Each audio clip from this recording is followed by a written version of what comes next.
हरिओम। स्वागत है गीता ज्ञान में। हम अध्याय 10 पर हैं और आज श्लोक है 14 है। अर्जुन की कुछ जिज्ञासाएं प्रकट हो गई थी जब भगवान ने अपनी विभूतियों का वर्णन किया और अर्जुन पूरी निष्ठा के साथ सत्यता के साथ में कह रहे हैं कि हे भगवान, आपने जो अपना ये परब्रह्म रूप मुझको बताया है, दिखाया है, इसको देव ऋषि, नारद, जितने भी ऋषि हुए हैं वो सब ऐसा ही कहते आए हैं और आप भी ऐसा ही कह रहे हैं।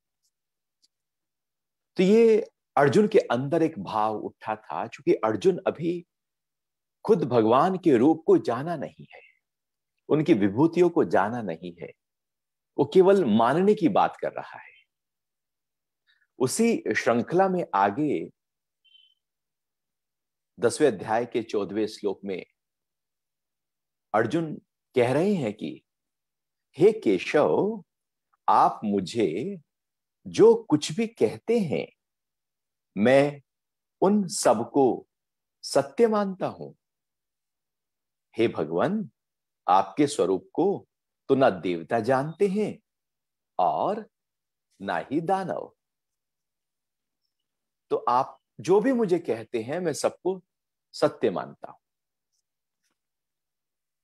असलियत में हम जो ज्ञान प्राप्त करते हैं, जो भी नॉलेज बाहर से आती है, महर्षि पतंजलि ने इसको बहुत ही अच्छे तरीके से डिस्क्राइब किया है और कहा है कि जो प्रमाण है, प्रमाण वृत्ति है, उससे हम ज्ञान प्राप्त करते हैं।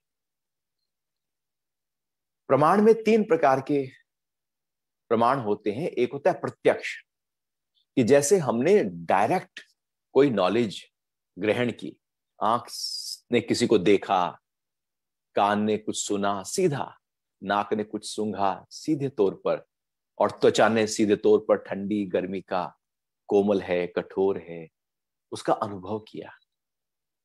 अर्थात इंद्रियों के माध्यम से जो सीधा संपर्क विषयों की तरफ होता है और उसके बाद जो ज्ञान प्राप्त होता है उसको प्रत्यक्ष कहा जाता है। लेकिन कई बार ऐसा होता है कि हम चले जा रहे हैं और रास्ते में हमको अंधेरा सा था और लगा कि अरे सांप है, और हम डर गए और हमने कहा सांप है सांप है। तो जो और दूसरा था उसने कहा कहां है सांप, दिखाओ। तो हम दिखाते हैं ये रहा सांप, और टोर्च जलाता है तो कहता है ये तो रस्सी है। थी रस्सी, दिख रहा है सांप, एक मिथ्या हो रहा है, तो वह प्रत्यक्ष नहीं होगा। प्रत्यक्ष का मतलब है बिल्कुल बिल्कुल इंद्रियों के माध्यम से जो सही नॉलेज है, जो सत्य ज्ञान बाहर से प्रकट हो रहा है, उसको प्रत्यक्ष कहते हैं। और दूसरा होता है अनुमान, कि हम कोई अनुमान करते हैं और यह अनुमान भी प्रत्यक्ष के आधार पर होता है। अनुमान हम बहुत सारी चीजों का करते हैं। हम अनुमान करते हैं कि सुबह उठे और सारा फर्श नीचे गीला पड़ा था, दूर दूर तक गीला गीला था, तो हमने अनुमान कर लिया कि रात को बारिश हुई होगी, क्योंकि पहले हमने देखा था कि जब बारिश हुई थी तो सब गीला हो गया था। या बहुत काले बादल आ गए, बिजली चमक रही है, तूफान सा आ रहा है, हमने अनुमान कर लिया कि बारिश आएगी, क्योंकि पहले भी हमने ऐसा अनुमान किया था कि जब बिजली कड़की थी तो बारिश आई थी। तो कार्य को देखकर हम कारण का अनुमान कर लेते हैं, या कारण को देखकर कार्य का अनुमान कर लेते हैं। इस प्रकार से एक अनुमान के आधार पर हम अपने जीवन में बहुत सारी चीजों का ज्ञान प्राप्त करते रहते हैं। और एक अनुमान होता है सामान्य तो दृष्ट। उसमें हम क्या करते हैं कि जैसे आम के बोर आने वाले हैं अभी, तो हमने देखा अरे आम के पेड़ पर बोर आ गया, तो अनुमान कर लिया जहां जहां आम के पेड़ हैं सब जगह बोर आ गया होगा। वो चावल उबाल रहे थे, थोड़ा सा एक चावल उठाकर देखा, दबा कर देखा, अरे ये तो पक गया, तो अनुमान किया सारे चावल पक गए, हम गैस बंद कर देते हैं। गंगा के पास गए, हाथ डाला, अरे बहुत ठंडा पानी है, अनुमान किया सारा पानी ठंडा है। समुद्र के पास गए, पानी पिया, अरे खारा है, अनुमान किया सारा पानी खारा होगा। एक छोटी सी चीज से हम सारा अनुमान कर लेते हैं। ये तीसरे प्रकार का अनुमान होता है, सामान्य तो दृष्ट। लेकिन एक जो तीसरा प्रमाण है वो आगम है, और यहां पर अर्जुन उसी ही आगम और उसी ही आप्त पुरुष की बात कर रहे हैं।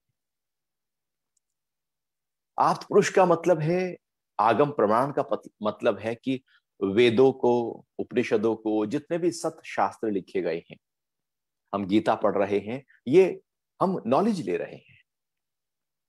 लेकिन ये सीधी मेरी नॉलेज नहीं, ये किसी ने अनुभव की थी और वेद व्यास जी ने इसको लिखा। उन्होंने अपने अनुभव के आधार पर जब लिखा तो वह आगम प्रमाण कहलाता है। और यदि सीधा कोई साक्षात हमको ज्ञान दे रहा है, गुरु अपने उस स्थिति में टिककर ज्ञान दे रहे हैं, तो वो हमारे लिए आप्त पुरुष कहलाते हैं। तो गुरु जो भी कहे तो हम कहते हैं हाँ बिल्कुल ठीक गुरु, वाह आप ठीक कह रहे हैं। क्योंकि मैं आपको मान रहा हूं, जान रहा हूं कि आप उस स्थिति में टिके हुए हैं, तो आप जो कहेंगे वो ठीक ही होगा। शिष्य कहता है कि आप जो कहेंगे ठीक ही होगा, लेकिन जो आप कह रहे हैं उसमें मैं टिका हुआ नहीं हूं अभी। तो अर्जुन भी ठीक ऐसे ही कह रहे हैं कि हे भगवान, आप जो कह रहे हैं मैं उसको सत्य मान रहा हूं, क्योंकि आप मेरे लिए आप्त पुरुष हैं।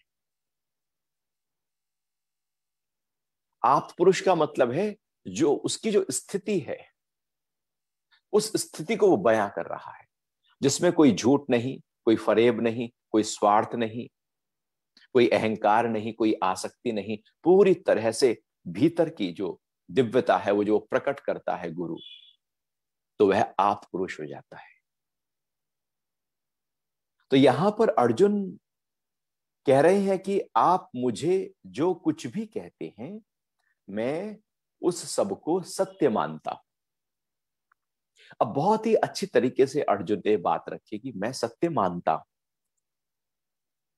उसने डिक्लेयर कर दिया कि मैं जानता नहीं हूं, मैं मानता हूं केवल अभी। क्योंकि जैसे हम अच्छी तरह से समझ सकते हैं, मानने में और जानने में बड़ा अंतर है। तो मानना और जानना, जानना भीतर से है, मानना बाहर से है। तो अर्जुन अभी मान रहा है, जाना नहीं। इसलिए उसने आगे कहा कि हे भगवान, आपके स्वरूप को तो न देवता जानते हैं और न दानव जानते हैं। वो हो सकता है आपके स्वरूप को मान रहे हो, मैं भी मान रहा हूं, लेकिन जानते तो वो भी नहीं। जानना एक बहुत ही अनूठी स्थिति है, जहां पर अंतरतम में हम ईश्वर की समस्त विभूतियों का अनुभव करने लगते हैं, या अपने होने को अनुभव करने लगते हैं। तो देवता और दानव, यदि वो जान ले तो देवता देवता न रहे, और यदि ईश्वर को जान ले तो दानव दानव ना रहे। देवता मतलब जो ईश्वर की तरफ गति कर रहे हैं, दानव जो पूरी तरह से विपरीत गति कर रहे हैं। जो नजदीक आ रहे हैं ईश्वर के उस दिव्यता के, वही देवता है। और जो बहुत दूर चले गए हैं और पूरी तरह से मुख मोड़ लिया है और वो सब कर रहे हैं जो ईश्वर की विभूतियां हैं, उनके विपरीत आचरण जो है वो दानव है। इसलिए जो हिंसा है, जो क्रोध है, झल्लाहट है, उद्विग्नता है, चोरी है, झूठ बोलना है, काम वासना में जाना है, चीजों को अनावश्यक इकट्ठा करना है, ये सारे गुण दानवों के हैं, असुरों के हैं। जब हम क्रोध करते हैं, झल्लाहट करते हैं, नाराज होते हैं, जोर से बोलते हैं, चीजों को फेंकते हैं, हाथ पैर को फेंकते हैं, घर वालों से लड़ते हैं, उस समय हम दानव बन जाते हैं, राक्षस हैं हम उस समय। पूरी तरह से पाप कर्म में लिप्त हो गए हैं उस समय हम, और उस समय वह स्थिति नरक की होती है। तो हम कभी दानव हो जाते हैं, कभी देवता हो जाते हैं। जब हमारी ऊर्जा पूरी तरह से बिखर जाए तो हम दानव हैं, और जब ऊर्जा सधने लगे तो हम देवता हैं। लेकिन जो दानव वृत्ति है और जो देव वृत्ति है वो हमारे सबके अंदर है। ऐसा नहीं कि देवता कहीं बाहर है और दानव भी कहीं बाहर है, उनको हम अपने अंदर अनुभव कर सकते हैं मन की स्थिति के आधार पर। जब आपके अंदर अहिंसा का भाव उठे, प्रेम का भाव उठे, दूसरों के लिए भलाई का भाव उठे, करुणा का भाव उठे, दया का भाव उठे, मैत्री का भाव उठे, मुदिता और प्रसन्नता का भाव उठे, सत्य वचन हो आपके, जब चोरी करने का भाव रत्ती भर भी ना आए आपके अंदर, जब कोई अहंकार ना उठे, जब आप पूरी तरह से ब्रह्मचर्य भाव में टिके हुए हों, जब अनासक्त हो, वह जो स्थिति है वो देवत्व की है। उस समय हम देवता के रूप में कार्य कर रहे होते हैं। और यदि हम अधिकतर देखें तो हम सोचते हैं कि दानव कुछ अलग चीज होती है, बल्कि जब हम क्रोध कर रहे हैं, झूठ बोल रहे हैं, चोरी चकारी कर रहे हैं, मक्कारी कर रहे हैं, जालसाजियां कर रहे हैं, निंदा कर रहे हैं, इस उसकी बातें कर रहे हैं, अपने स्वार्थ को किसी ना किसी रूप में सिद्ध कर रहे हैं, दूसरे को अहित कर रहे हैं, तो दानव बन गए हैं हम। कोई दानव थोड़ी कि दांत बाहर हैं और अंगुलियों नाखून बड़े हैं और बाल ऐसे बिखरे हुए हैं और कपड़े फटे हैं, वो दानव है। वो जो बिखरा रूप है जो दिखाया जाता है, समझो वो बिखरी ऊर्जा है हमारे अंदर की, ऐसे ही बिखर जाती है जैसे एक दानव बिखरा हुआ है। उसके हाथ पैर बाल आंख दांत सब बिखरे हुए हैं। और देवता दिखाए जाते हैं जो बिल्कुल सदे हैं, कपड़े बिल्कुल बहुत अच्छे हैं, बिल्कुल साफ सुथरा चेहरा है, एकदम सौम्यता है, प्रसन्नता है। तो बिखरा हुई ऊर्जा जो है वो दानव है, और सधी हुई ऊर्जा जो है वो देवता है। और हम अपने अंदर दिन भर चेक करते रहें कि कब हम दानव बन गए, असुर बन गए, और कब हम देवता बन गए।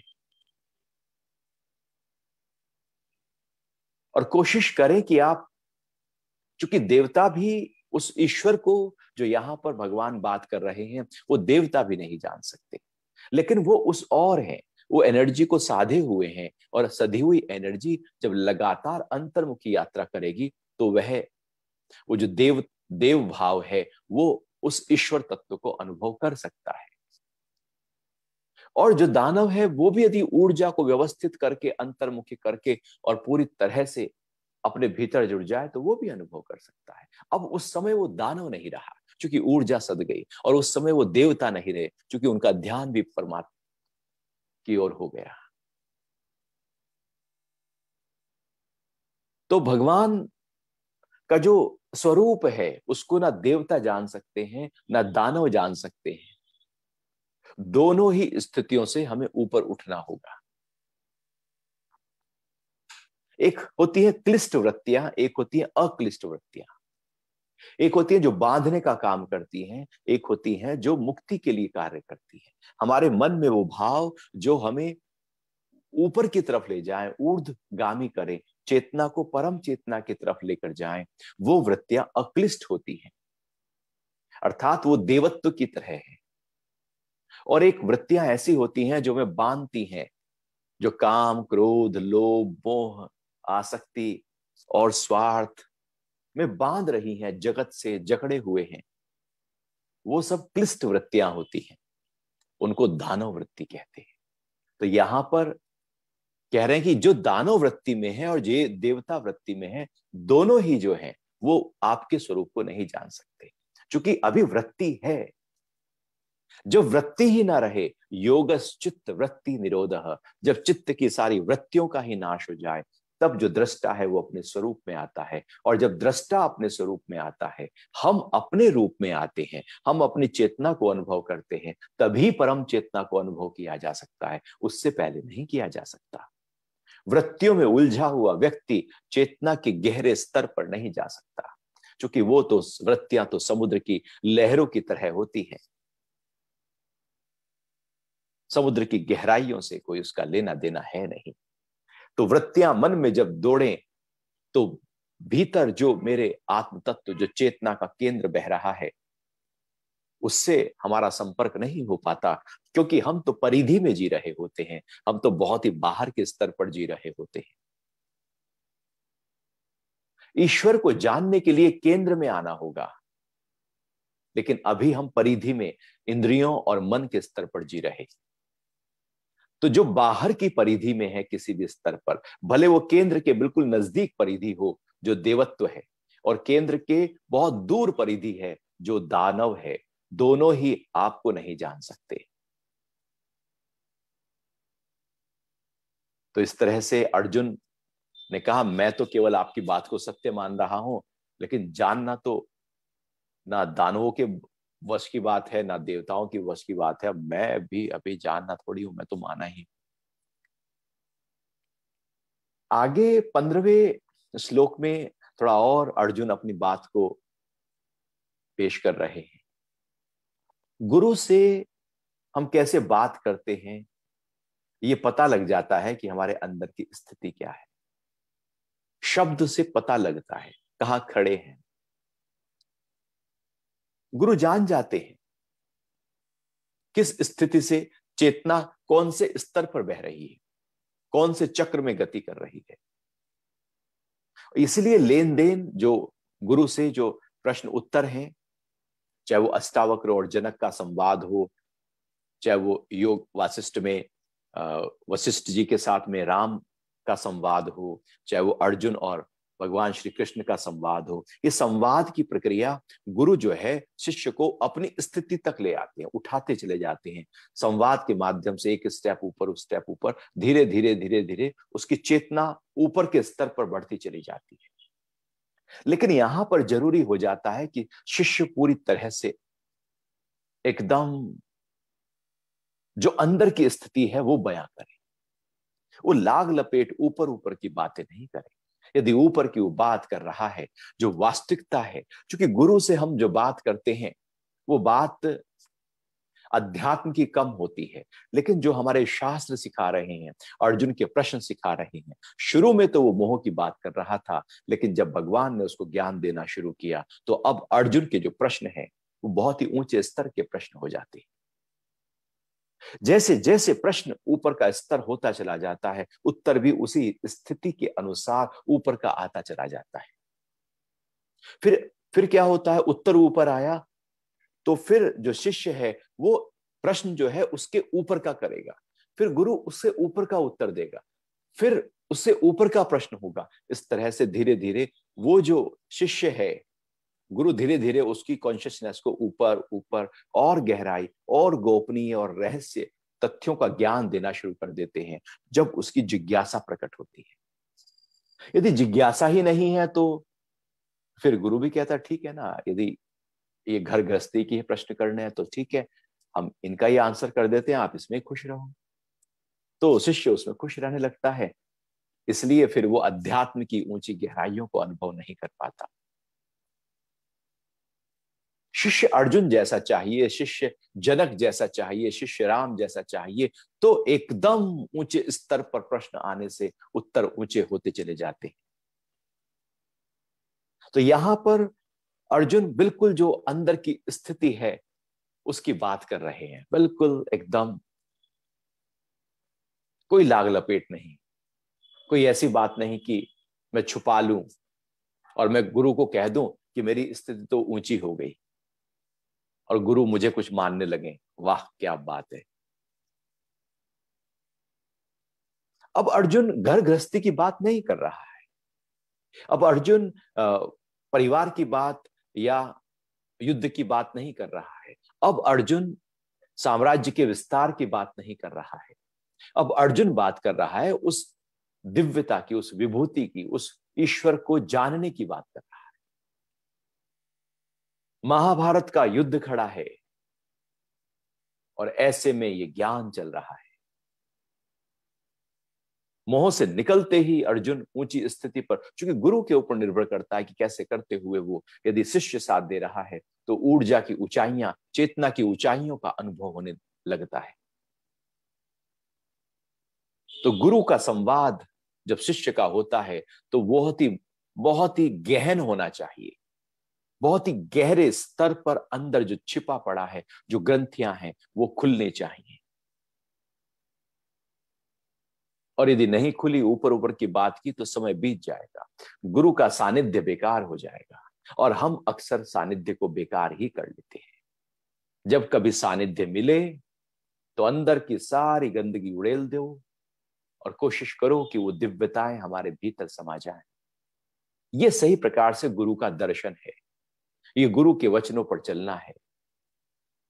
बाकी जो मित्रों से बात कर रहे हैं, घर गृहस्थी की बातें हैं, वही हम जब गुरु के दर्शन होते हैं, वहां गुरु से बात करने लगते हैं, तो फिर वो बात हमारी बेकार हो जाती है, समय बेकार हो जाता है। अर्जुन ऐसी किसी भी समय को बर्बाद करना नहीं चाहता। वो चाहता है कि उसके जो समय है उसका सार उसको मिल जाए। फिर वो आगे कह रहा है 10वें अध्याय के 15वें श्लोक में, हे भूतों को उत्पन्न करने वाले, हे भूतों के ईश्वर, हे देवों के देव, हे जगत के स्वामी, हे पुरुषोत्तम, आप स्वयं ही अपने से अपने को जानते हो। अर्जुन ने बहुत ही ऊंची ऊंची संज्ञाएं गुरु के लिए दी है। अब अर्जुन कृष्ण के लिए बहुत ही जो ईश्वर के लिए संबोधन हो सकता है, अब संबोधन करना अर्जुन ने शुरू कर दिया है। जो भी अर्जुन की डिक्शनरी में, शब्दावली में बेस्ट शब्द हो सकते थे उस परम तत्व के लिए, वो सारे के सारे अर्जुन एकदम पेश कर रहा है। अर्थात अब अर्जुन मानने लगा है, पर पूरी तरह से जान नहीं पाया लेकिन मानने लगा है। और वो कह रहा है कि आप ही हैं जो अपने को जान सकते हैं। और वैसे भी देखा जाए तो बिना उसकी कृपा के हम उसको जान ही नहीं सकते। जैसे आपके घर में कोई आया, उसने बेल बजाई, तो अब आप उसको इनवाइट करें तो आपके घर आ सकता है। आप इनवाइट ही ना करें, बाहर से सिक्योरिटी से बोल दे कि भैया वापस करो, आप बुलाना चाहे तो कोई आएगा ना। और यदि बिना बुलाए कोई आ जाए तो आप उसको तवज्जो थोड़ी देते हैं। तो आपकी सहमति चाहिए, ऐसे ही परमात्मा की सहमति चाहिए, उस दिव्यता की सहमति चाहिए कि किसको वो दिव्यता का अनुभव हो। तो जब तक उसकी सहमति ना हो, परमात्मा न चाहे, तब तक कोई उसको जान नहीं सकता। चाहना जरूरी है। अब जैसे आप देश के प्रधानमंत्री से मिलना चाहते हैं, तो यदि वो न चाहे तो आप कैसे मिलेंगे? ऐसी थोड़ी है कि आप मुंह उठाए नमकीन खाते हुए वहां पहुंच गए। जब तक वो न चाहे आपकी एंट्री नहीं है। आप राष्ट्रपति से वो ना चाहे तो मिल नहीं सकते। ये तो एक देश के प्रधानमंत्री और राष्ट्रपति की बात हो रही है। और जो पूरे के पूरे ब्रह्मांड का अध्यक्ष है, क्या वो यूं ही किसी से मिल लेगा? जब तक वो ना चाहे तब तक उस तक कोई पहुंच नहीं सकता। और वो उसको चाहता है जो उसको चाहता है। जब लगातार आप कहें कि नहीं मुझको प्रधानमंत्री जी से मिलना है, आप लगातार रोज रोज एप्लीकेशन डालते रहें, रोज कहते रहें, और लगातार महीनों और सालों तक आप लगातार ये सिलसिला जारी रखें, एक ना एक दिन बुला ही लिया जाएगा। क्योंकि आपके अंदर जो रुचि है, जो चाह है मिलने की, बहुत ही उत्कट है, उत्कंठा है, पूरी गले तक आ गई है। इतना ज्यादा आप मिलने के लिए आतुर है। ऐसी परमात्मा से जब हम लगातार मिलने के लिए आतुर होते हैं, तो वो अपनी कृपा बरसा ही देते हैं। तो परमात्मा ही अपने को अपने से जान सकते हैं। और यदि किसी को जनाना हो तो उनकी ही कृपा से जाना जा सकता है, उसके अलावा कोई और तरीका नहीं।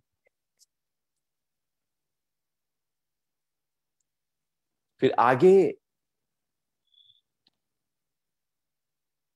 16वें श्लोक में अर्जुन बोल रहे हैं कि जिन विभूतियों के द्वारा इन लोकों को व्याप्त करके आप स्थित हैं, उन दिव्य विभूतियों को पूर्ण रूप से कहने में आप ही समर्थ हैं। अर्जुन कह रहा है कि आपने जो मुझे मुझे विभूतियां बताई हैं अपनी, कि आप सब जगह कण कण में विराजे हुए हैं, ऐसा कोई स्थान नहीं है जहां पर वो नहीं है। विभूति का मतलब है पूरी तरह से फैलाव। परमात्मा का फैलाव सब जगह हो गया है, ये परमात्मा की विभूति है। और ये है फैलाव, लेकिन क्या हमें अपने घर की दीवार में वो परमात्मा अनुभव होता है?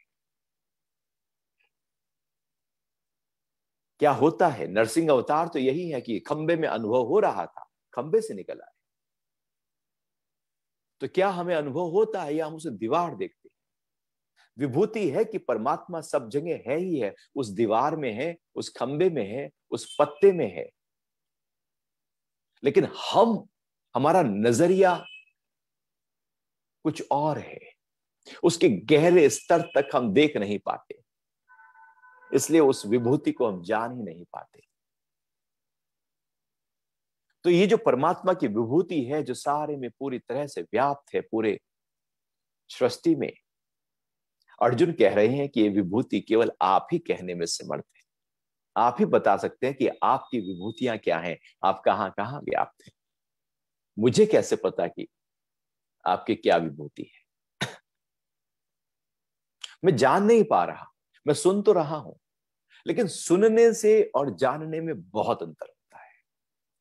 हम बहुत कुछ सुनते हैं, हमने सुना है मैं आत्मा हूं, हमने तो ये भी सुना कि आत्मा मरती नहीं है, लेकिन हम ये सुन सुनकर, न जाने कितनी बार सुनकर, हमने इसको रट भी लिया, याद भी कर लिया, और कहीं लेक्चर देना हो तो लेक्चर भी दे आएंगे। लेकिन यदि मौत सामने खड़ी हो तो क्या आत्मा अमर है ये याद आएगा? अब याद नहीं आने वाला कि गीता के दूसरे अध्याय में ही अशोक की बात कही गई थी। अब याद नहीं आएगा। अब मौत सामने दिखते ही वो आत्मा की जो शब्द सुने हुए थे वो कहीं चले जाएंगे, क्योंकि वो केवल माने हुए थे शब्द, वो जाने हुए नहीं थे। यदि जाने होते, आत्मा को जाना होता, तो आत्मा में टिके होते, आत्मा में टिके होते तो अजरता और अमरता का अनुभव घट रहा होता, फिर कोई डर ही नहीं था। क्योंकि वो केवल माना है हमने, इसलिए मौत का डर कहीं ना कहीं गहरे स्तर पर सताता रहता है, परेशान करता रहता है। क्योंकि शब्द सारे बेगाने, ऊपर के हैं, थोथे हैं, कोई सार नहीं है। क्योंकि वो हमने, किसी ने कहा और हमने पकड़ लिया, हमने देख लिया, सुन लिया, पढ़ लिया और याद कर लिया। याद करने की प्रक्रिया जानने की प्रक्रिया नहीं हो सकती। तो जो परमात्मा है और उनकी जो विभूतियां हैं, वो केवल वही जान सकते हैं, परमात्मा ही जान सकते हैं। अर्जुन कह रहे हैं मैं तो केवल मान रहा हूं कि आप सब जगह व्याप्त हैं, लेकिन मैं देख नहीं पा रहा हूं कि आप व्याप्त हैं। आपने कहा, मैंने माना, लेकिन वो मानना, इसलिए अर्जुन आगे जानने की बात करेंगे। मैं कैसे आपको जानूंगा? क्योंकि मानना तक तो ठीक है, कई बार तो मान ही नहीं पाते। एक स्टेप तो आए आगे, मानने से हम जानने की तरफ बढ़ने लगते हैं, लेकिन मानने में अटक जाए तो कभी जान नहीं सकते, और अक्सर हम मानने में ही अटके रहते हैं। हम गीता को मानते हैं या गीता को जानते हैं? हम भगवान राम को मानते हैं या भगवान राम को जानते हैं? हम भगवान श्री कृष्ण को मानते हैं या भगवान श्री कृष्ण को जानते हैं? हम केवल मानते हैं। मानने से उद्धार नहीं है, मुक्ति नहीं है।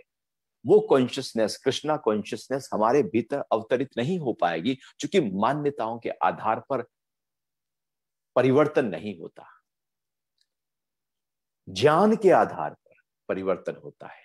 जानना, ज्ञान, जो ज्ञ शब्द है वो जानने का द्योतक है। ज्ञान, ज्ञान और जानना एक ही बात है। तो जानना महत्वपूर्ण है। तो हे भगवान, आप अपनी विभूतियों को खुद ही कह सकते हैं, आप ही कहने में समर्थ हैं। मैं तो केवल सुन सकता हूं, लेकिन मैं उसको एकदम पक्के तौर पे नहीं कह पाऊंगा कि आपने जो कहा वो मैंने साक्षात वैसे ही देखा।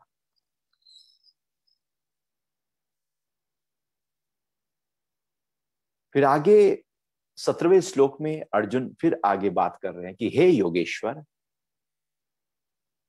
योग के ईश्वर। अब अर्जुन के जो संबोधन है ना, वो बहुत ही प्यारे हैं, हृदय से आ रहे हैं, प्रेम से आ रहे हैं, ज्ञान से आ रहे हैं, बुद्धिमत्ता से आ रहे हैं, वो पूरी श्रद्धा से आ रहे हैं, समर्पण से आ रहे हैं, नतमस्तक होकर आ रहे हैं। जब इस तरह के संबोधन आए तो समझो कि उसके लिए कितनी आदर और सम्मान अब हमारे अंदर आ गया है। संबोधन से पता लगता है कि आदर कितना है, कहां खड़े हैं हम, ये संबोधन बता देता है किसी के लिए। तो जो अर्जुन के संबोधन है भगवान के लिए, आप वो देखें पूरी गीता में, और जो भगवान के संबोधन है अर्जुन के लिए वो भी देखें। यदि केवल एक संबोधन की ही लिस्ट बना लें तो उसमें आपको लगेगा वाह, कहने का क्या नजरिया है, क्या तरीका है, क्या आर्टिस्टिक तरीके से एक दूसरे को इस तरह से ऊपर उठाते हुए बातें की जा रही है। तो भगवान तो अर्जुन कह रहे हैं कि हे योगेश्वर, मैं किस प्रकार निरंतर चिंतन करता हुआ आपको जानूंगा। हे भगवान, आप किन किन भावों से मेरे द्वारा चिंतन करने योग्य है। अर्जुन ने अब बिल्कुल साफ सुथरी बात अपनी रख दी। अब वो ये नहीं कह रहा है कि मैं युद्ध कैसे जीतूंगा, मैं युद्ध को छोड़ के कैसे जाऊं, वो बात ही खत्म हो गई। अब पूरी तरह से चेतना ही कहीं और चली गई। अब अर्जुन वो अर्जुन नहीं रहा जो मोह से भरा हुआ था, अब अर्जुन का ही रूपांतरण हो गया है। ऊर्जा का रूपांतरण हो सकता है, डायमेंशन चेंज हो सकते हैं, स्थल बदल सकते हैं, ऊपर के तलों पर जा सकते हैं, ऊपर के लोकों पर जा सकते हैं। तो अर्जुन के अंदर जो जिज्ञासा प्रकट हुई, वो ये कह रहे हैं कि मैं किस प्रकार निरंतर चिंतन करता हुआ आपको जानूंगा। क्योंकि भगवान कहते आए हैं कि नित्य निरंतरता चाहिए मुझे जानने के लिए। ऐसे नहीं कि तुम आधा घंटा गीता पढ़ लो या कोई भजन कर लो, सत्संग कर लो, ध्यान कर लो और मुझे जान जाओगे। निरंतरता चाहिए, नित्य चाहिए, रोज चाहिए, और रोज में निरंतरता चाहिए। तो कैसे निरंतर भजन करते हुए आपको जानूंगा। तो जिज्ञासा हो गई और अंदर से बोला कि मुझे अब आपको जानना है। वो टेक्निक बताइए, वो टूल बताइए, वो तरीके क्या हो सकते हैं, वो क्या विधियां हो सकती हैं, क्या उपाय हो सकते हैं, कौन से मार्ग हो सकते हैं, क्या करूं मैं आपको जान जाऊं और मैं तैयार हूं निरंतरता से भजन करने के लिए। ये तैयारी एक बहुत बड़ी तैयारी है, एक बहुत बड़ा स्टेटमेंट है। क्या हम कभी ये स्टेटमेंट दे पाते हैं कि मैं नित्य निरंतर हे प्रभु आपको जानने के लिए प्रयास करूंगा। हम ये स्टेटमेंट भी नहीं दे पाते, उसमें रहना तो बहुत दूर की बात है। यदि एक बच्चा वो मेडिकल में जाना चाहता है या आईआईटी करना चाहता है, उस क्वालिफाई करना चाहता है, तो उसको कितने घंटे पढ़ना होगा। आईएएस का एग्जाम देने में वो पूरी तरह से उत्सुक है, आईएएस बनना है, तो कितने घंटे स्टडी उसको चाहिए। तो क्या करते हैं बच्चे, वो घर पे ही कई बार यदि स्टडी का माहौल नहीं है तो घर के आसपास ही कहीं किराए पर मकान लेकर वहां 16 घंटे 18 घंटे लगातार पढ़ते रहते हैं, कोई डिस्टरबेंस ना हो। लगातार जब कई दिनों तक, महीनों तक वो स्टडी उसी तरह से चलती रहती है, तब जाकर वो आईएएस या आईआईटी में सिलेक्ट हो पाता है। निरंतरता चाहिए, रोज चाहिए। ये नहीं कि एक दिन हमने 16 घंटे पढ़ लिए, एक दिन 12 घंटे पढ़ लिए, एक दिन पढ़ाई नहीं, एक दिन 8 घंटे पढ़ लिए। ऐसे कभी भी हम बुद्धि के ऊंचे स्तर पर नहीं जा सकते, प्रकृति का ज्ञान हासिल नहीं कर सकते। वो तो परमात्मा की बात हम कर रहे हैं। तो जैसे वो पूरी तरह से एक स्टूडेंट समर्पित हो जाता है अपनी स्टडी के लिए, सब कुछ छोड़ देता है, केवल और केवल उसी पर ध्यान होता है, रात को पढ़ते पढ़ते सो जाते हैं और सुबह उठते उठते पढ़ने लगते हैं। लगातार बाथरूम में भी गए हैं तो किताब वहीं पर साथ रख लेते हैं कि जरा सा भी टाइम बेकार ना हो। देखा होगा आपने, लोग जाते हैं मॉल में तो वहां पर भी अपनी किताब साथ में है, कहीं ट्रैवल कर रहे हैं किताब साथ में है, खाली समय छोड़ते ही नहीं है। अर्जुन भी कह रहे हैं कि मैं निरंतरता से आपको भजन अब करना चाहता हूं। कैसे जानूं आपको? ये मैं पूरी तरह से आपको समर्पित कर रहा हूं अपने को। अब आप ही मुझे मार्ग दिखा दो। जितनी बड़ी चीज को पाना चाहते हो उतना बड़ा बलिदान चाहिए, समर्पण चाहिए। हम कहते तो हैं जीवन में कि मुझे बड़ा बनना है, मुझे बड़ा धन कमाना है, नाम कमाना है, पद कमाना है, लेकिन उसके लिए हमने किया क्या है? मेहनत क्या है? कोशिश क्या है? प्रयास क्या है? लगन थी, परिश्रम था, अभ्यास था या नहीं था? जितना बड़ा होता जाता है उतना फैलाव होता चला जाता है। वो फैलाव बाहर का हो सकता है, वो फैलाव अंदर का हो सकता है। जरूरी नहीं कि वो बाहर का ही हो, वो भीतर का हो सकता है। लेकिन उसके लिए प्रयास की आवश्यकता होती है, अन्यथा हम बिल्कुल जीवन के ऊपर के स्तर पर ही जीवन को जी जाते हैं। ये तो केवल एक प्रकृति की बात है। प्रकृति में कुछ धन कमाना हो तो लगना पड़ता है उसके पीछे। एक दुकानदार भी सुबह से दुकान खोलकर रात तक दुकान बंद करता है, सब लोग चले जाते हैं, लगातार वो कर्मठ होकर कार्य कर रहा है, तब कुछ धन इकट्ठा होता है। धन कमाना हो तो इतने घंटे चाहिए, अब परमात्मा को पाना हो तो कितने घंटे चाहिए, कितना समर्पण चाहिए, कितनी निरंतरता और नित्यता चाहिए, कितना दीर्घ काल निरंतर सत्कार सेवितो दृढ़ भूमि, जो महर्षि पतंजलि बात कर रहे हैं कि दीर्घ काल तक निरंतर पूरी श्रद्धा, विश्वास और उत्साह के साथ जब अभ्यास किया जाए तो हम उस स्थिति तक पहुंच सकते हैं। तो अर्जुन कह रहे हैं कि हे योगेश्वर, मैं किस प्रकार निरंतर चिंतन करता हुआ आपको जानूंगा? हे भगवान, आप किन किन भावों में मेरे द्वारा चिंतन करने योग्य है? कैसे मैं जानूंगा? और उसकी जो टेक्निक है वो भी मुझे आप बता दो, उसके तरीके बता दो। क्या भाव में अपने अंदर रखूं, क्या उपाय हो सकते हैं? क्योंकि भगवान ने बहुत सारे तरीके, चूंकि गुरु तो बहुत सारे तरीके सामने पेश कर देता है, उपाय सामने पेश कर देता है, कोई जिसको जो सूट करे। इसलिए योग में इतनी सारी विधाएं हैं, रास्ते हैं, मार्ग हैं। कोई ज्ञान मार्ग से आता है, कोई कर्म मार्ग से आता है, कोई ध्यान मार्ग से आता है, कोई अष्टांग मार्ग से आता है, कोई हठ मार्ग से आता है, कोई चक्र साधना से आता है, कोई कुंडलिनी साधना से आता है। किसी ना किसी मार्ग जैसा गुरु बता रहे हैं। गुरु देखते हैं कि इसके लिए क्या सही है, जो शिष्य के लिए ठीक हो गुरु वो मार्ग उसको बताएंगे। जैसे काउंसलिंग होती है बच्चों की कि आपको कौन सी स्ट्रीम लेनी है, आपके अंदर क्या है, बातचीत करके निकाल लेते हैं और फिर कहते हैं इस लाइन में आप जाओ। तो वही अर्जुन कह रहे हैं कि मुझे आप बता दो कौन सा मार्ग है जिससे मैं आपको जान पाऊं, क्या भाव में रखूं जिससे मैं आपको जान पाऊं। और फिर अर्जुन एक और बात अपनी रख रहे हैं। हे जनार्दन, अपनी योग शक्ति और विभूति को पुनः विस्तार से कहिए, क्योंकि आपकी अमृतमयी वाणी को सुनने से मैं तृप्त नहीं हुआ हूं।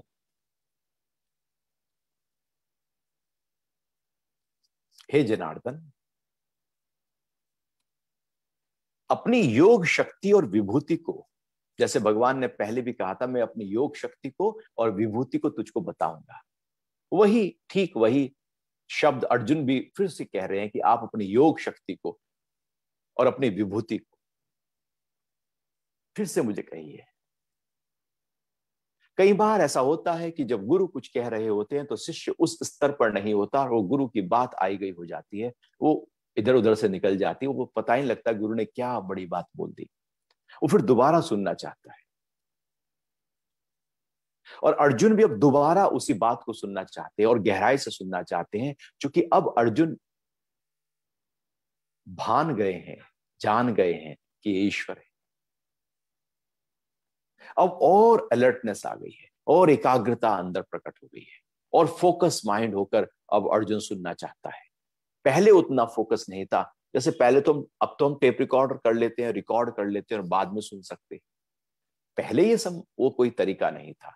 एक बार सुना, शिष्य ने एक बार सुना गुरु के वचन को तो ठीक है, नहीं सुना तो बात गई। तो इतना फोकस उनको अपने आप को करना पड़ता था। आज तो हम रिकॉर्ड करके रख लेते हैं, जब मौका हुआ हम सुन लेंगे।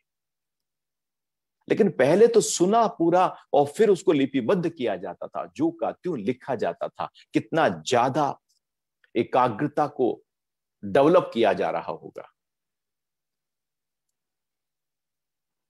तो एकाग्रता को जैसे जैसे डेवलप हम करते चले जाते हैं, वैसे वैसे वो जो दिव्यता है, जो उपदेश है, वो अनुभव होने लगते हैं। अर्थात अब अर्जुन ने कहा कि अब मैं पूरी तरह से और मोर अलर्टनेस के साथ में आपके सामने आपकी उस दिव्य विभूतियों को और योग शक्ति को मैं, आप मुझे फिर से कहिए, मैं फिर से उसको सुनना चाहता हूं। और आपकी जो अमृतमयी वाणी है,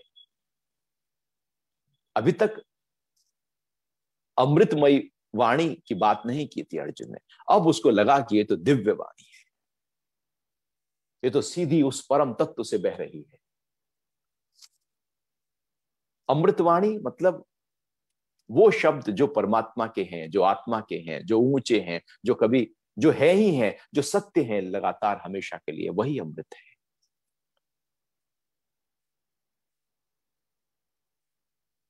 तो अर्जुन कह रहा है कि आपकी जो अमृतमयी वाणी है, अभी इसको सुनते सुनते मेरी तृप्ति नहीं हुई, मैं और सुनना चाहता हूं।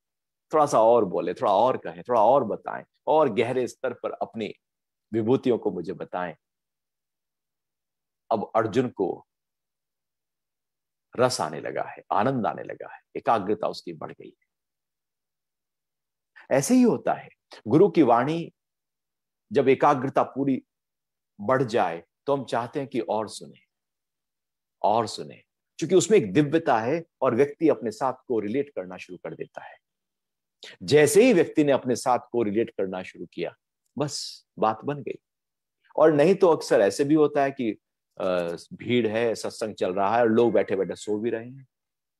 कोई मोबाइल पे है, किसी का ध्यान इधर है, किसी का उधर है, कोई भीड़ को देख रहा है, कोई लोगों को देख रहा है, कोई स्टेज को देख रहा है, कोई कुछ देख रहा है, लेकिन ध्यान कहीं और है। ध्यान वाणी पर हो। तो जब अमृत वही वाणी की बात अर्जुन कर रहे हैं, तो इसका मतलब है कि अब वाणी के अलावा मेरा ध्यान पूरा पूरा वाणी पर होगा, अब कहीं और नहीं जाएगा, क्योंकि अभी मैं तृप्त नहीं हुआ। तृप्ति पूर्णता से आती है, अपूर्णता से तृप्ति पैदा नहीं होती। जब आप कहीं पूरे पूरे होते हैं तो आप तृप्त हो सकते हैं उस चीज से, और जब आप आधे अधूरे होते हैं तो कभी तृप्त नहीं हो पाते। बहुत स्वादिष्ट भोजन आपके सामने यदि आए तो आप देखना, आप उसे जल्दी जल्दी खाएंगे। आपको यदि गुलाब जामुन अच्छी लगती है तो आप देखना उसे आप जल्दी जल्दी बस खाएंगे। तृप्ति कैसे होगी?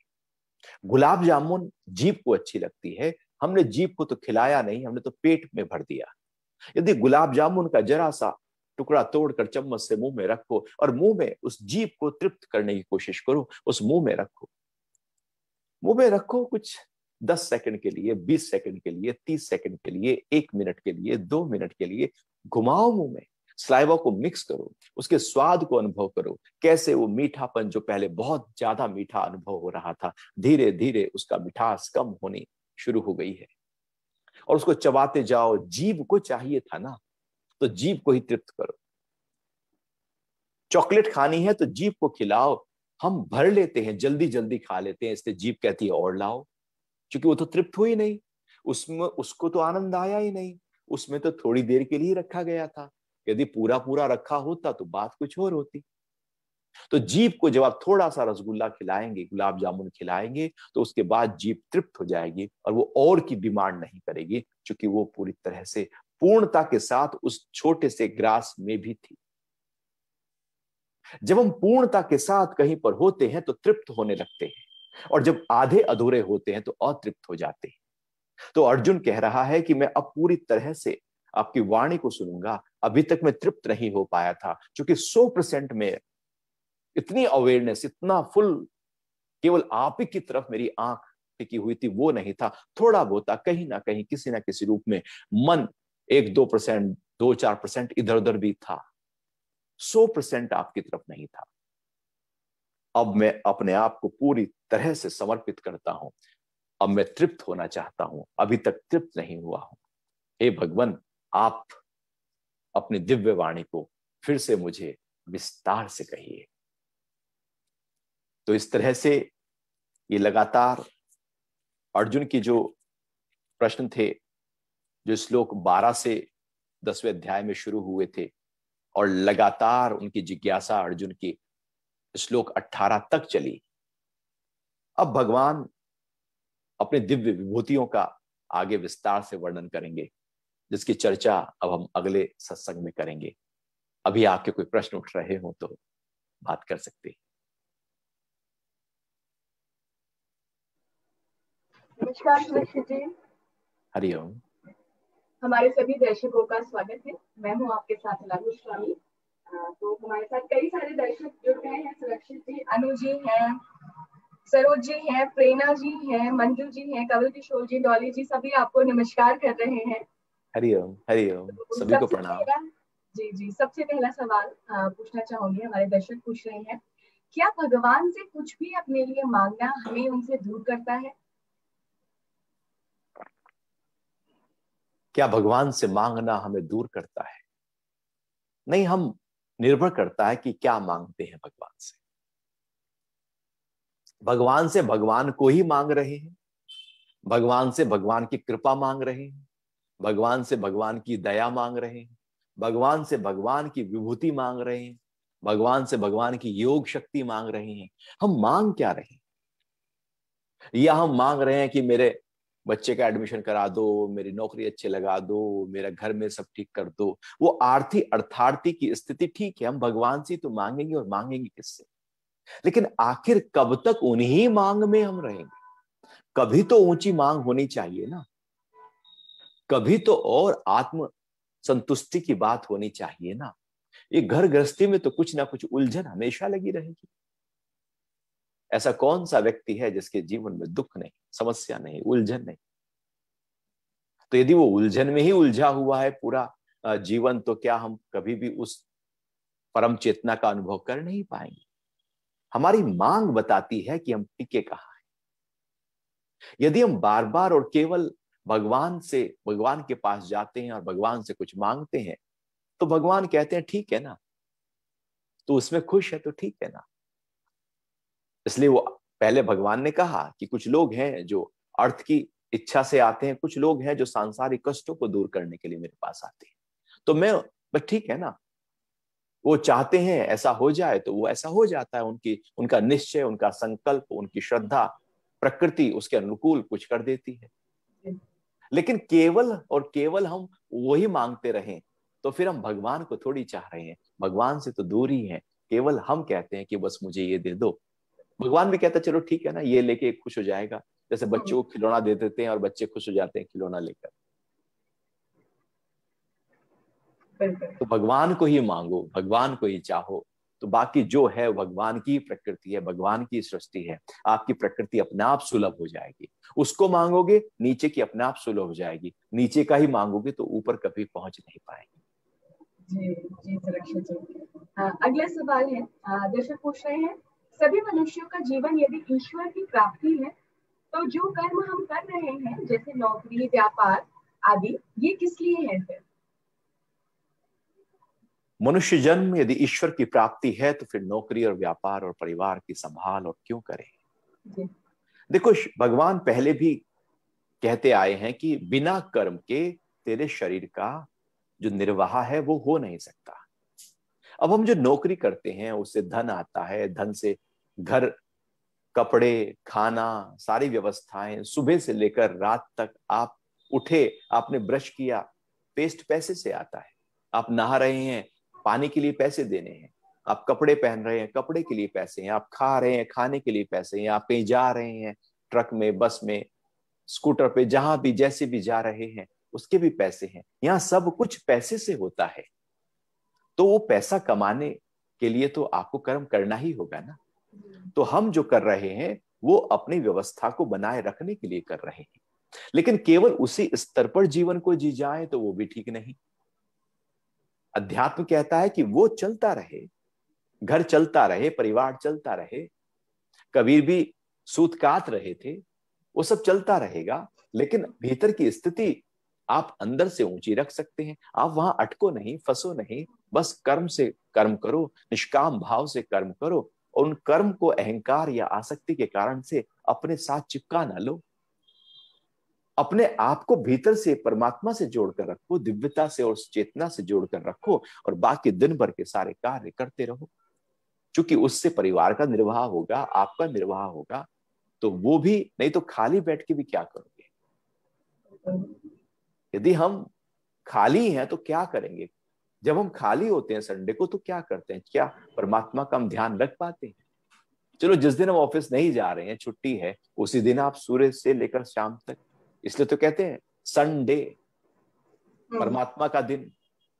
डे परमात्मा का दिन है, तो परमात्मा का क्या ध्यान रख पाते हैं? हम नहीं रख पाते, क्योंकि मन इतना बिखरा हुआ है। तो कोशिश करो, आप काम कर रहे हैं, जब भी टाइम मिले उसका चिंतन करो। आपके अंदर जो द्वेष है, क्रोध है, झल्लाहट है, नेगेटिविटी है, तो सारी आप पाएंगे चली गई है। ऊपर से जुड़ गए हैं, प्रकाश से जुड़ गए हैं, तो अंधेरा चला ही गया है। तो आप ये भी करते रहो और वो भी करते रहो। फिर जैसा समय आएगा, अंदर की आवाज होगी, आप उसके साथ होते चले जाएंगे। गुरु जी, लेकिन आपको नहीं लगता कि ये हमारे रूटीन का ही हिस्सा कभी नहीं रहा है? जैसे कि जब हम छोटे रहते हैं, छोटे बच्चे रहते हैं, हमें खाना खाना सिखाया जाता है, पढ़ना सिखाया जाता है, एक रूटीन सेट कर दी जाती है। तो जब तक आध्यात्मिक जो जिंदगी है, या जो ईश्वर का भजन करना है, उसे याद करना है, ये हमारे रूटीन में ही कहीं शामिल नहीं होता है, तो वो चीज हम कैसे संडे को भी फॉलो करें? रूटीन में शामिल किया नहीं गया। जी हमारे भारतीय परंपरा में बच्चों को संस्कार दिए जाते हैं। जी जी। संस्कार का मतलब है कि वो सारी क्वालिटीज उनके अंदर रोज डाली जाती थी, जिससे उनके अंदर जीवन भर वो जो गुण हैं वो अंदर रह जाए। तो वो जो अंदर यदि बचपन में डाले गए हैं तो वो अंदर ठहर जाते हैं। लेकिन ये तो डाले ही नहीं गए। जैसे हम अपने को देखें, तो जब हम लगभग 7 साल के थे तो हमारे पिताजी ने हमको योग के आसन कराने शुरू कराए। तो बचपन से ही 6-7 साल की उम्र से ही योग के अभ्यास हमने करने शुरू किए, और करते करते करते करते आज उस बात को लगभग 40 साल से ज्यादा हो चुके हैं, हम रोज योग के अभ्यास करते हैं। क्योंकि बचपन में जो संस्कार पड़ गए हैं, वो संस्कार छूटते थोड़ी है, जाते थोड़ी है। वो दिव्यता यदि बचपन में माँ बाप ही बच्चों में डाल दें, अच्छी चीज जरूर डालनी चाहिए, तभी तो वो बीज डाला है। जैसे जैसे उम्र बढ़ेगी वो पौधा और फिर बाद में पेड़ के रूप में प्रकट हो जाएगा। तो बच्चे को तो नहीं पता कि उसे क्या करना है, वो तो बिल्कुल गीली मिट्टी की तरह है। जैसे आकार देना चाहोगे वो आकार वो अपने आप में ढाल लेगा। जैसे एक चोर को फांसी की सजा हो गई तो अंतिम इच्छा के लिए उसने कहा कि मुझे अपनी मां से मिलना है। तो मां को बुलाया गया, जेल में बंद था। तो बेटा कहता है मां को, मां तुझे कान में कुछ बताना है। तो जैसे ही मां ने कान आगे किया तो बेटे ने मां का कान काट लिया। तो खून खून हो गया। तो बोलता है गुस्से में कि मां, जब पहले बचपन में छोटा था, मैं पहली चोरी करी थी, तूने मुझे तब क्यों नहीं रोका? यदि तेने मुझे तब रोका होता तो आज मैं इतना बड़ा चोर ना होता और आज मुझे फांसी की सजा ना होती। उस समय तो मैं पूरी तरह से नाबालिग था, जानता नहीं था, समझता नहीं था, मुझे तो उसमें रस आने लगा था। और तूने भी किसी ना किसी रूप में मुझे कहा ठीक है ना। वही आदत मेरे स्वभाव बन गई, स्वभाव ऐसी पक्की हुई कि अब वही मैं लगातार करने लगा। तो बचपन में क्या संस्कार डाले जा रहे हैं, वैसा ही हम आगे अपने आप को लेकर चलते हैं। तो कोशिश होनी चाहिए इसलिए हमारे यहाँ पर प्रार्थना, पूजा पाठ, सत्संग, ध्यान हमारी दिनचर्या का हिस्सा रहा है। प्रातःकाल की दिनचर्या में ये शामिल ही रहा है। लेकिन हम अभी क्या है, माता पिता ही नहीं उस तरफ रुझान रखते तो बच्चों का रुझान कैसे आए?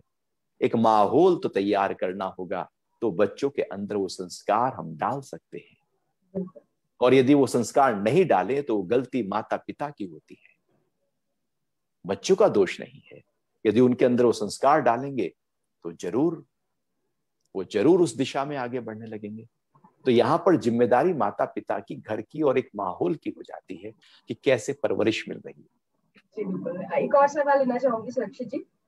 दर्शक पूछ रहे हैं, गुरु जी अतिरेक निराशा में डूबे हुए इंसान को अध्यात्म की ओर उन्मुख करने का कोई उपाय बताएं। जो निराशा में बहुत डूबा है, कैसे अध्यात्म में बढ़े? अर्जुन भी बहुत निराशा में डूबा हुआ था, पूरी तरह से टूट गया था, गांडीव छोड़ दिया था, घुटनों के बल बैठ गया था, सिर झुका लिया था, पूरी तरह से निराश हो गया था। इतना निराश कि जैसे बस आत्महत्या ही कर लेगा। उस स्थिति से भी हम चेतना की ऊंची अवस्था में जा सकते हैं। और यदि देखा जाए तो वो सबसे महत्वपूर्ण समय है जब व्यक्ति सामान्य रूप से जीवन को जीने लगता है और बाहर के जीवन में रस लेने लगता है, तो अध्यात्म की ऊंचाइयों पर पहुंचना बड़ा मुश्किल है। लेकिन जब चेतना निचले स्तर पर, मन बहुत ही गहरे स्तर पर शोक में व्याप्त हो गया हो, उस चेतना को उठाना आसान हो जाता है। जैसे डाकू रत्नाकर पूरी तरह से डाकू का कार्य कर रहे हैं, डाकू अंगुलीमाल हैं, डाकू हैं, पूरी तरह से एकदम निचले स्तर पर है।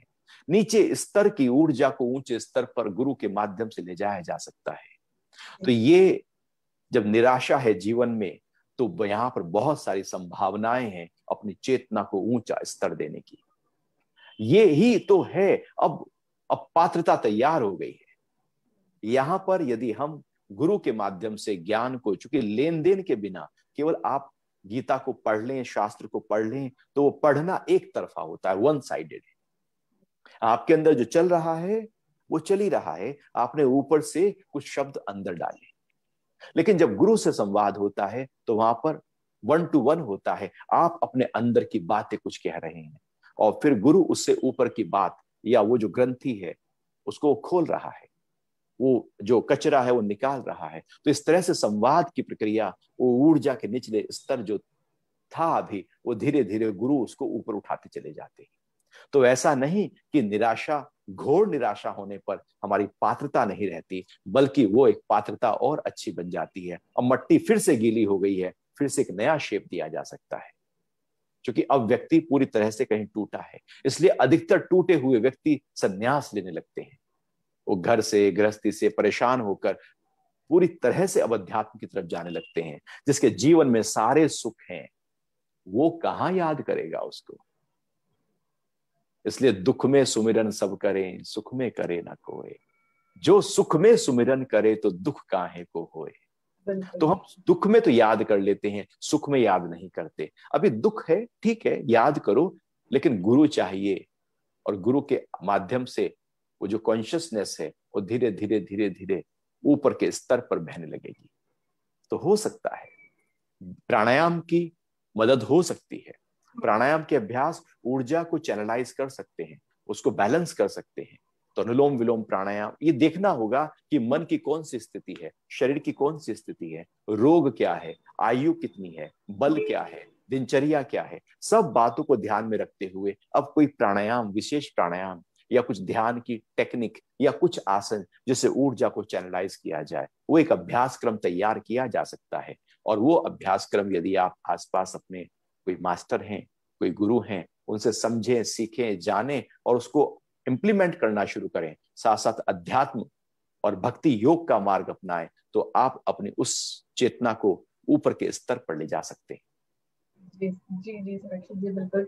सुरक्षित जी, मुझे ऐसा लगता है कि गुरु का महत्व यही आकर बढ़ जाता है, क्योंकि आप कोई भी चीज पढ़ लीजिए, मान लीजिए आप विज्ञान ही पढ़े, तो आप लॉ तो पढ़ लेंगे, लेकिन वो कहाँ यूज करना है, कैसे कैसे उसका इस्तेमाल करना है, और कैसे वो बाकी सारी चीजों में पाई जाती है, वो आप ज्ञान नहीं हासिल कर पाते हैं। तो वही गुरु की महत्वता वहीं पता चलती है। बहुत बहुत धन्यवाद आपका हमारे साथ इस हरिओम। बेहतरीन चर्चा में जुड़ने के लिए। हमारे सभी दर्शकों का धन्यवाद। अगली चर्चा यानी कि सोमवार को सुबह 8 बजे हम फिर से आपके साथ जुड़ेंगे। अपने सवालों के साथ आप भी तैयार रहिएगा सुबह 8 बजे सोमवार को। तब तक के लिए अपना ख्याल रखिए। Stay safe, stay healthy. नमस्कार। जय श्री कृष्णा। हरिओम जी।